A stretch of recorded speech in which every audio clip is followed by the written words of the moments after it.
नमस्कार. आपले आजचे पेशंट आहेत मिसेस मालन मोहिते. हे 55-60 वर्षांच्या गृहस्थ आहेत. त्यांच्या क्लिनिकल एक्झामिनेशनवरतीच कळलं होतं की इथले जे आतले जे स्नायू असतात, ज्याला आपण रोटेटर कफ म्हणतो, त्या स्नायूंना मार लागून ते तुटलेले आहेत, म्हणून हात वर जात नाहीये, समोर पुढे येत नाहीये. कुठेही जास्त कट न करता छोट्या छोट्या इन्सिजनद्वारे त्यांचा जो उखडलेला स्नायू होता तो परत आपण अँकरद्वारे हाडाला जोडलेला आहे आणि आता 3 महिन्यानंतर त्या दाखवायला आल्यात. आपण त्यांच्याकडनंच ऐकूयात त्यांचा प्रवास कसा राहिला.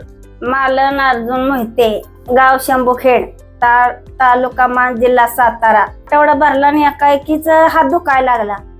हे माझी आई, ही गावाकडे असते. मी तर सातारामध्ये MIDC मध्ये कामाला आहे. मग सातारामध्ये आल्यानंतर की 1-2-3 मोठे डॉक्टर्सनी दाखवले.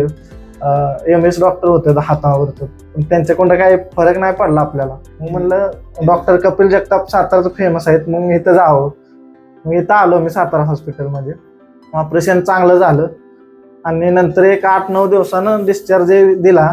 त्यासाठी आलो. आता बेलचा व्यायाम दिलाय, पण एकदम स्ट्रॉंग हात झालेला आहे आणि मसल पण व्यवस्थित उचलतंय, सगळं व्यवस्थित झालेलं आहे.